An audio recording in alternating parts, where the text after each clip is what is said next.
Hi friends, అందరికీ నమస్కారం. Friends, ఈ వీడియోలో రెండు తెలుగు రాష్ట్రాలకు సంబంధించిన వెదర్ అప్డేట్ ఇప్పుడే రావడం జరిగిందండి. వీడియోలోకి వెళ్ళి పూర్తి వివరాలు తెలుసుకునే ముందుగా మన ఛానల్ని సబ్స్క్రైబ్ చేసుకోండి. వీడియో నచ్చితే లైక్ చేసి సపోర్ట్ చేయండి. అలాగే మీ యొక్క ఫ్రెండ్స్ అండ్ ఫ్యామిలీకి కూడా షేర్ చేయండి. ఇక ఏమాత్రం ఆలస్యం చేయకుండా టాపిక్ని స్టార్ట్ చేద్దాం.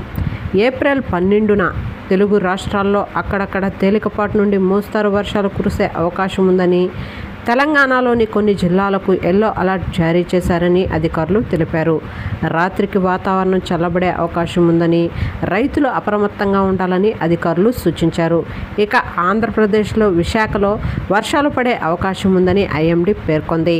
భారత వాతావరణ శాఖ విడుదల చేసిన తాజా సమాచారం ప్రకారం దక్షిణ భారతదేశంలో విస్తారమైన మేఘాలు కేంద్రీకృతమై ఉన్నాయని, ఈ మేఘాలు తూర్పు దిశగా కదులుతూ తెలుగు రాష్ట్రాలైన తెలంగాణ, ఆంధ్రప్రదేశ్ వైపు వేగంగా వస్తున్నాయని, దీనికి తోడు ఆగ్నేయ ఆసియా ప్రాంతం నుండి కూడా మేఘాలు రావడం వల్ల ఈ రెండు రాష్ట్రాల్లోని పలు ప్రాంతాల్లో తేలికపాటి నుండి మోస్తారు వర్షాలు కురిసే సూచనలు కనిపిస్తున్నాయని వాతావరణ శాఖ తెలిపింది.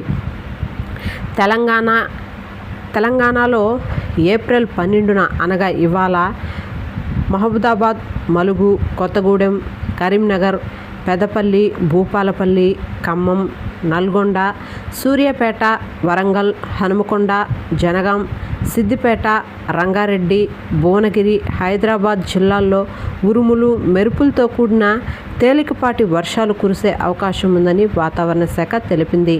ఈ జిల్లాలకు ఎల్లో అలర్ట్ జారీ చేసింది వాతావరణ శాఖ.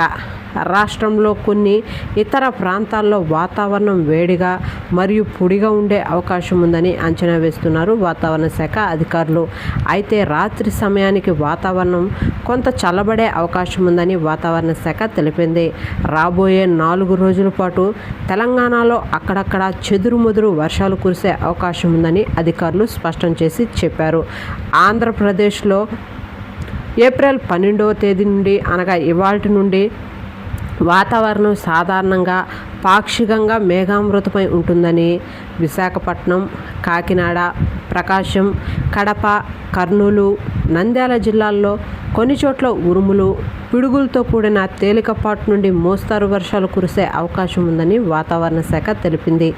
తీర ప్రాంత జిల్లాలైన విశాఖపట్నం, గుంటూరు, కృష్ణా జిల్లాల్లో ఉష్ణోగ్రతలు స్వల్పంగా తగ్గే అవకాశం ఉందని, అయితే మేఘాలు ఆవరించి ఉన్నప్పటికీ రాష్ట్రంలో కొన్ని ప్రాంతాల్లో వేడి వాతావరణం కొనసాగే అవకాశం ఉందని వాతావరణ శాఖ స్పష్టం చేసింది. కాబట్టి ఎండలో బయటికి వెళ్లే ప్రజలు తగిన జాగ్రత్తలు తీసుకోవాలని వాతావరణ శాఖ సూచించింది. బంగాళాఖాతంలో గాలులు వేగం గంటకు 11 కిలోమీటర్లు తగ్గింది.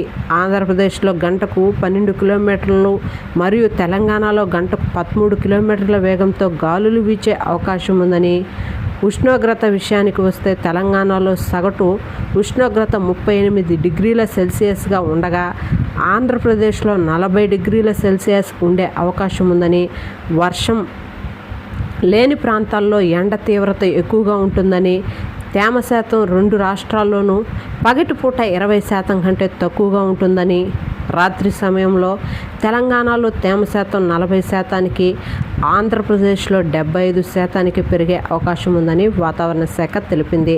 అయితే ఇవాళ వర్షం పడుతున్నటువంటి నేపథ్యంలో రైతులు తగు జాగ్రత్తలు తీసుకోవాలని సూచించింది. మామిడి రైతులు తగు జాగ్రత్తలు పాటించాలని వాతావరణ శాఖ స్పష్టం చేసింది. ఎందుకనగా ఇప్పటికే మామిడి రైతులు చాలా మేరకు నష్టపోయారని, పూత పిందెలో అన్నీ రాలిపోయి మామిడి రైతులకు నష్టం వాటిల్లిందని వాతావరణ శాఖ స్పష్టం చేసింది. ఓకే ఫ్రెండ్స్, చూసారు కదా రెండు తెలుగు రాష్ట్రాలకు సంబంధించిన వెదర్ అప్డేట్.